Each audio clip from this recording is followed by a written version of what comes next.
What if I told you that America's most notorious serial killer lived in plain sight for over a year and nobody suspected a thing?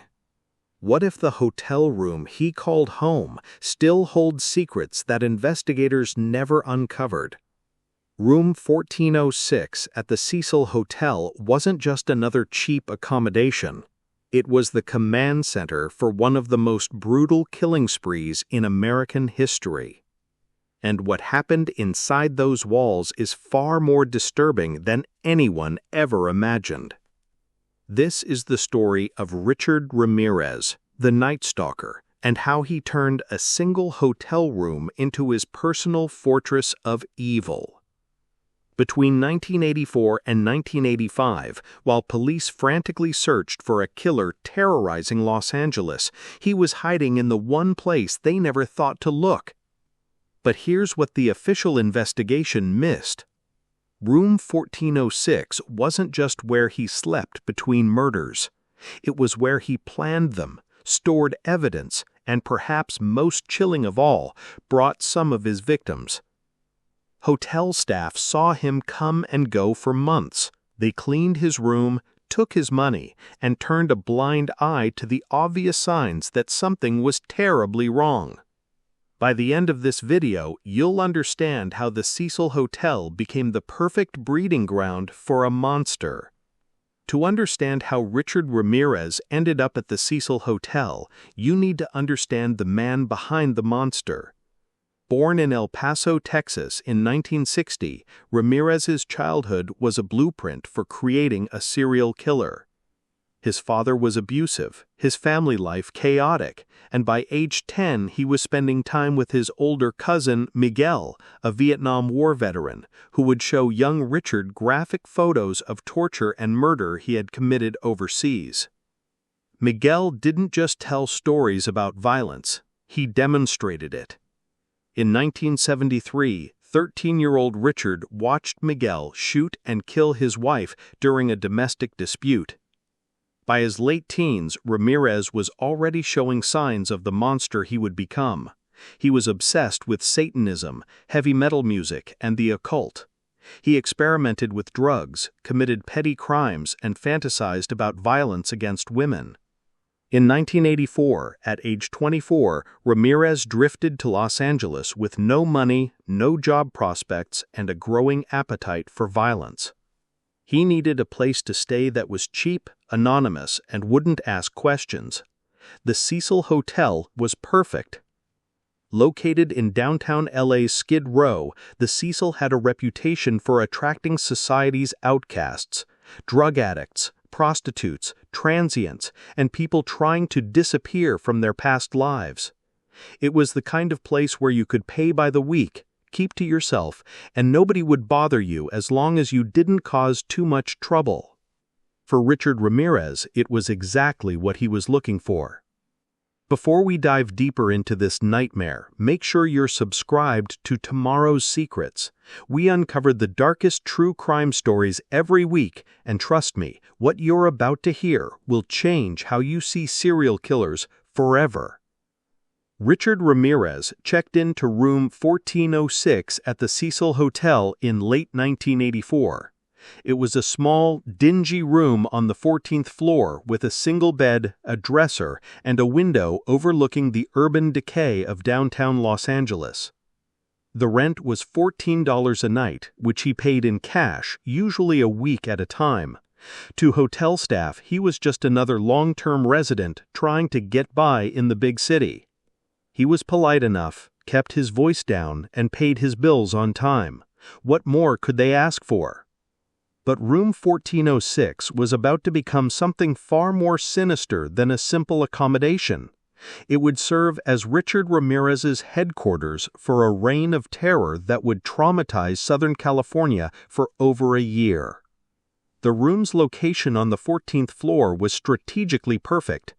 High enough to provide a clear view of the surrounding streets, allowing Ramirez to watch for police activity or potential victims. The floor layout gave him multiple escape routes through stairwells and service elevators. And most importantly, the other residents on this floor were mostly elderly, disabled, or struggling with addiction. People who minded their own business and didn't ask questions. Ramirez quickly established a routine. He would sleep during the day, emerging after sunset to hunt.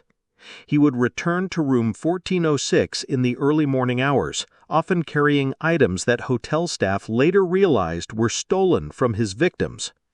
But what hotel employees didn't know was that Ramirez wasn't just using his room as a place to sleep. He was using it as a storage facility, a planning center, and, according to some disturbing evidence that surfaced later, possibly even as a location where he brought his victims. June 28, 1984. 79-year-old Jenny Vinco was brutally murdered in her Glassell Park apartment. Her throat was slashed, and the crime scene showed signs of sexual assault. Police had no leads, no witnesses, and no idea that this was just the beginning. Over the next 13 months, Richard Ramirez would kill at least 13 people and attack dozens more. His victims ranged in age from 6 years old to 83. He had no specific type, no clear pattern beyond his preference for breaking into homes during the night and his obsession with satanic symbolism. What made Ramirez particularly terrifying was his unpredictability. Unlike other serial killers who followed strict patterns, the Night Stalker seemed to choose victims at random. He would drive or take public transportation from downtown LA to suburban neighborhoods in the San Gabriel Valley, East LA, and Orange County. He would park several blocks away from his target area, then walk through residential neighborhoods looking for houses with open windows, unlocked doors, or other signs of vulnerability. Once inside, he would rape, torture, and often kill his victims, frequently forcing them to swear allegiance to Satan before he ended their lives. But here's what investigators didn't fully understand until much later. Ramirez wasn't just wandering aimlessly through neighborhoods hoping to find victims. He was conducting surveillance, planning his attacks, and in some cases stalking specific targets for days or weeks before striking. And he was doing all of this planning from room 1406 at the Cecil Hotel. Looking back, the warning signs were everywhere. Hotel employees later told investigators about strange behaviors they witnessed but never reported to police.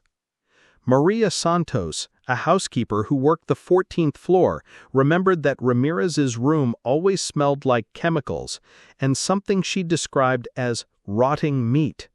When she would clean his bathroom, she often found clothing soaked in what appeared to be blood, which Ramirez claimed was from nosebleeds or work injuries.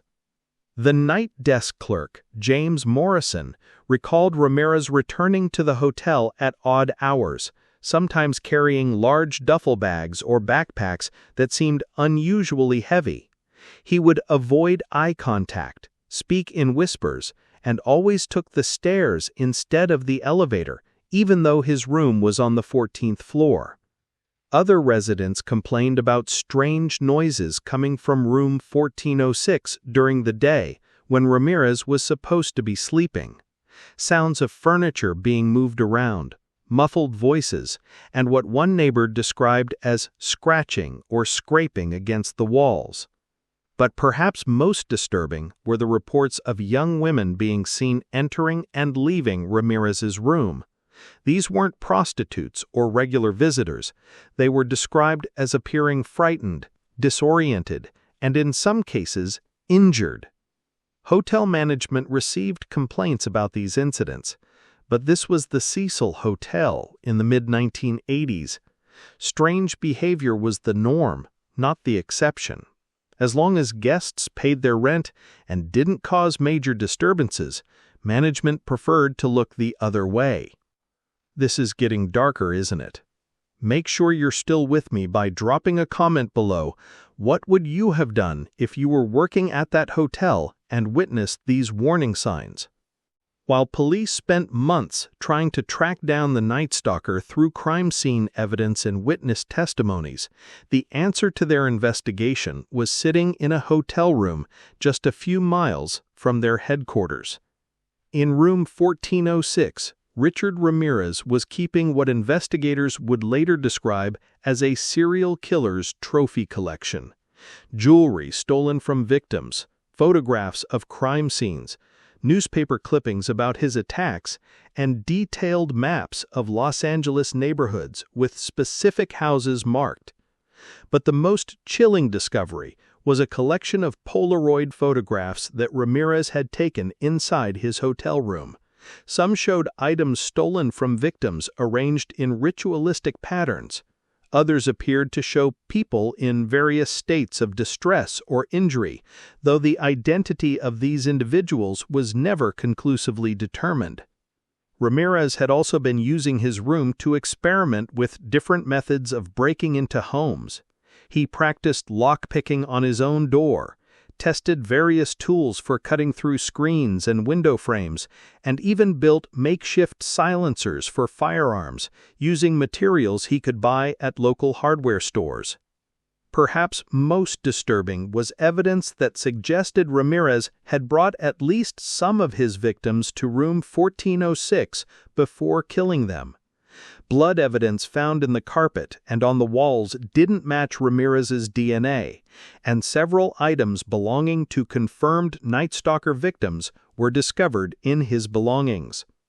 This raises a terrifying possibility that investigators have never fully explored: how many of the Night Stalker's crimes actually occurred inside room 1406 at the Cecil Hotel.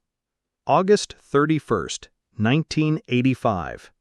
After more than a year of terrorizing Southern California, Ramirez made a critical mistake. During a botched burglary in Mission Viejo, he left behind clear fingerprints on a stolen car. Within days, his identity was confirmed, and his photograph was plastered across every newspaper and television screen in Los Angeles. The Night Stalker finally had a name and a face. But here's what most people don't know. When police finally identified Richard Ramirez, they had no idea where he lived. They knew he was somewhere in the Los Angeles area, but they didn't know about room 1406 at the Cecil Hotel. Ramirez, realizing that his cover was blown, abandoned the Cecil Hotel and tried to flee to Arizona. It was during this escape attempt that he was captured by an angry mob in East LA who recognized him from the news reports. When police finally searched room 1406, they found evidence linking Ramirez to multiple crimes that had never been officially connected to the Night Stalker case. But by then, much of the evidence had been contaminated or destroyed by hotel staff who had cleaned the room multiple times. This investigative failure raises disturbing questions about how many additional crimes Ramirez might have committed that were never attributed to him, and how many other serial killers might be hiding in plain sight in similar circumstances. Here's what investigators missed, and why this case should terrify anyone who thinks serial killers are easy to catch. The Cecil Hotel wasn't just a random choice for Richard Ramirez. It was strategically perfect for a serial killer's operations. The transient population meant that strange behaviors were overlooked. The cash-only payment system meant no paper trail. The central location provided easy access to multiple hunting grounds across Los Angeles. But most importantly, the hotel's culture of don't ask, don't tell created an environment where a monster could operate freely for over a year without detection. During Ramirez's trial, prosecutors focused on the crimes they could prove beyond reasonable doubt. But evidence suggests that the Night Stalker's actual victim count was significantly higher than the 13 murders he was convicted for. Several unsolved murders from 1984 and 1985 bore the hallmarks of Night Stalker attacks but lacked sufficient evidence to secure convictions. Missing persons reports from the same period included individuals who were last seen in downtown LA, not far from the Cecil Hotel. Most disturbing of all, hotel records from that period have never been fully analyzed by law enforcement. Who else was staying at the Cecil Hotel during Ramirez's residency? Were there other long-term guests exhibiting similar suspicious behaviors? And why did it take over a year for anyone to connect the hotel to the Night Stalker case? We're about to reveal the most shocking part of this investigation, so make sure you're subscribed, because what you're about to hear will change how you think about serial killer investigations forever. Here's what I believe really happened, and why the full truth about Room 1406 has never been revealed. The Cecil Hotel management knew exactly what Richard Ramirez was doing. Maybe not the specific details of his crimes, but they knew he was dangerous, they knew he was involved in illegal activities, and they chose to ignore it because he was a reliable source of revenue. Think about it logically. Hotel staff witnessed blood-soaked clothing, strange smells, suspicious visitors, and unusual behaviors for over a year. In any normal establishment, this would have resulted in eviction or police involvement within weeks. But the Cecil Hotel in the 1980s wasn't a normal establishment. It was a place where people paid to be invisible, and management profited from that invisibility. When the Night Stalker case finally broke, the hotel had two choices: cooperate fully with investigators and risk revealing the extent of their negligence, or provide minimal cooperation while destroying evidence that could implicate them in facilitating Ramirez's crimes. They chose the latter. Critical evidence from Room 1406 was cleaned, painted over, or thrown away before investigators could properly analyze it. Hotel records from that period were incomplete or conveniently lost. Staff members who might have provided crucial testimony were suddenly unavailable or had their memories refreshed by hotel management. The result was that Ramirez was convicted for the crimes that could be proven through external evidence, while potentially dozens of additional crimes connected to Room 1406 were never investigated. Today, more than 35 years later, Room 1406 at the Cecil Hotel still exists. It's been renovated multiple times, the carpet replaced, the walls repainted, but the room number remains the same. The hotel has tried to distance itself from its dark past, rebranding as Stay on Main and focusing on budget tourism rather than long-term residents, but the building's history can't be erased so easily. Richard Ramirez died on death row in 2013, taking whatever secrets he kept about Room 1406 with him to the grave. But the questions remain. How many serial killers are living anonymously in cheap hotels across America right now? How many crimes go undetected because investigators focus on traditional patterns instead of examining the infrastructure that enables criminal behavior? The Night Stalker case should have been a wake-up call about the dangers of urban anonymity and institutional negligence. Instead, it was treated as an isolated incident involving a single disturbed individual. But Richard Ramirez wasn't operating in a vacuum. He was enabled by a system that prioritized profit over safety, anonymity over accountability, and willful blindness over moral responsibility. So what do you think?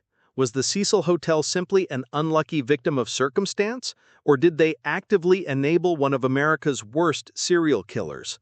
How many other crimes might have been prevented if hotel staff had spoken up sooner? Share your thoughts in the comments below, and if this investigation opened your eyes to something you'd never considered before, hit that subscribe button and ring the notification bell. Next week, we're diving into another case where institutional failures enabled a killer to operate for years without detection. Another hotel, another monster, another cover-up that's finally coming to light. Until then, remember, evil doesn't always announce itself with obvious signs. Sometimes it hides behind a friendly smile and a weekly rent payment.